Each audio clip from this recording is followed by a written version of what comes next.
आदरणीय सभापति जी, राष्ट्रपति जी ने गणतंत्र के 75 वर्ष के मौके पर संविधान निर्माताओं से प्रेरणा लेने का भी आग्रह अपने अभिभाषण में किया है।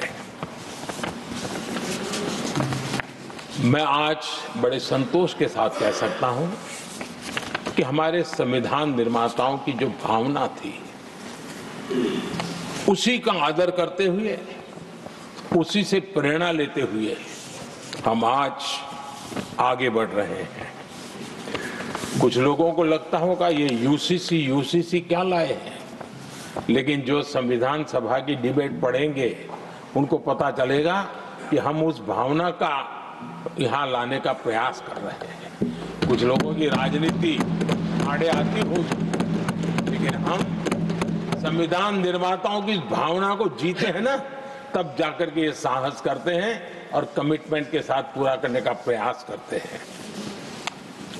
आदरणीय सभापति जी, संविधान निर्माताओं का आदर करना चाहिए था। संविधान निर्माताओं के एक एक बात से प्रेरणा लेने की थी, लेकिन ये कांग्रेस है जिसने आजादी के तुरंत बाद ही संविधान निर्माताओं की भावनाओं की धज्जियां उड़ा दी थी। और ये दुख के साथ मैं ये कहना पड़ रहा है। आप कल्पना कर सकते थे कि जब देश में चुनी हुई सरकार नहीं थी, एक स्टॉप गैप अरेंजमेंट था चुनाव तक का, वो स्टॉप गैप अरेंजमेंट में जो बैठे थे महाशय, उन्होंने संविधान में संशोधन कर दिया आते ही। चुनी हुई सरकार करती तो थोड़ा भी तो समझ आता था, लेकिन उतना भी इंतजाम नहीं किया। और किया क्या उन्होंने फ्रीडम ऑफ स्पीच को कुचला, फ्रीडम ऑफ स्पीच को कुचला। अखबारों पर, प्रेस पर लगाम लगाई और डेमोक्रेट का टैग लगाकर घूमते रहे दुनिया में। देश के डेमोक्रेसी का महत्वपूर्ण स्तंभ, उसको कुचलने का काम हुआ और ये संविधान की भावना का पूरी तरह अनादर था। आदरणीय सभापति जी, देश की पहली सरकार थी, नेहरू जी प्रधानमंत्री थे और मुंबई में जब नेहरू जी प्रधानमंत्री थे तब मुंबई में मजदूरों की एक हड़ताल हुई। उसमें मशहूर गीतकार मजरूह सुल्तानपुरी जी ने एक गीत गाया था, कॉमनवेल्थ का दास है। ये कविता उन्होंने गाई थी। कविता गाने मात्र के गुणे में नेहरू जी ने देश के एक महान कवि को जेल में ठूस दिया।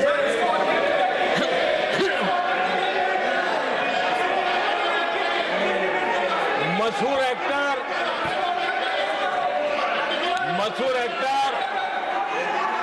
बलराज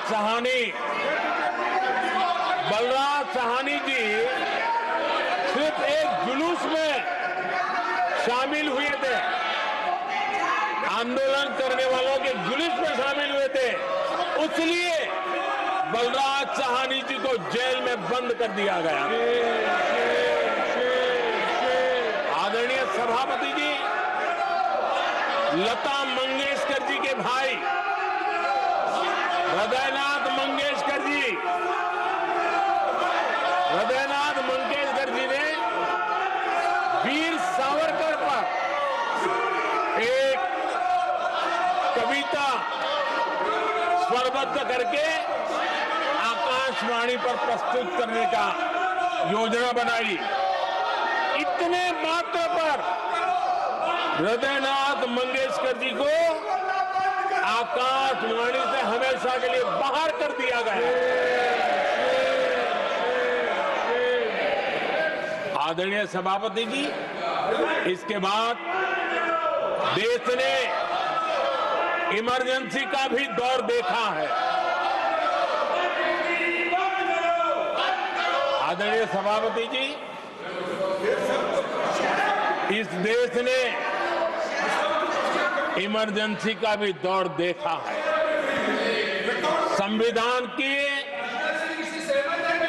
किस प्रकार से कुचला गया, संविधान के स्पिरिट को किस प्रकार से रौंदा गया, और वो भी सत्ता सुख के लिए किया गया, ये देश जानता है।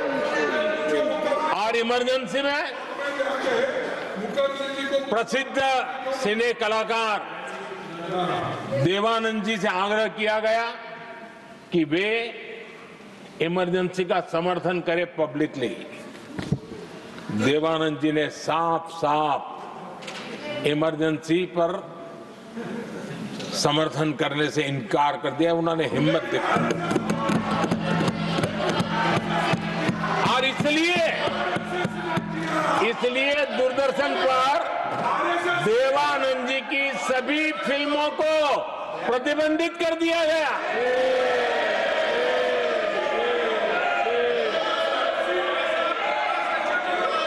आदरणीय सभापति जी, ये संविधान की बातें करने वाले लोग, उन्होंने सालों से संविधान को अपने जेब में रखा है, उसी का एक परिणाम है। संविधान का सम्मान नहीं किया है। आदरणीय सभापति जी किशोर कुमार जी, उन्होंने कांग्रेस के लिए गाना गाने से मना किया। इस एक गुनाह के लिए आकाशवाणी पर किशोर कुमार के सभी गानों को प्रतिबंधित कर दिया गया।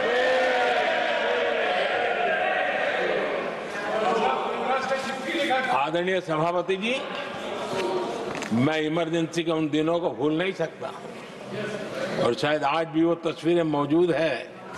ये जो लोकतंत्र की बातें करते हैं, मानव गरिमा की बातें करते हैं, और बड़े बड़े भाषण देने के लिए शौकीन लोग हैं, आपातकाल में जॉर्ज फर्नांडिस समेत देश के महानुभावों को हथकड़ियां पहनाई गई थी, जंजीरों से बांधा गया था।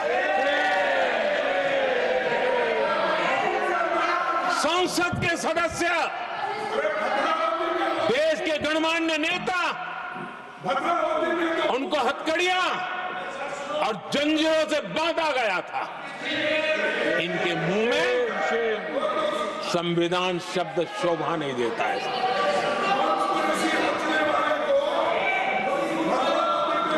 आदरणीय सभापति जी, सत्ता सुख के लिए, शाही परिवार के अहंकार के लिए इस देश के लाखों परिवारों को तबाह कर दिया गया, देश को जेल खाना बना दिया गया।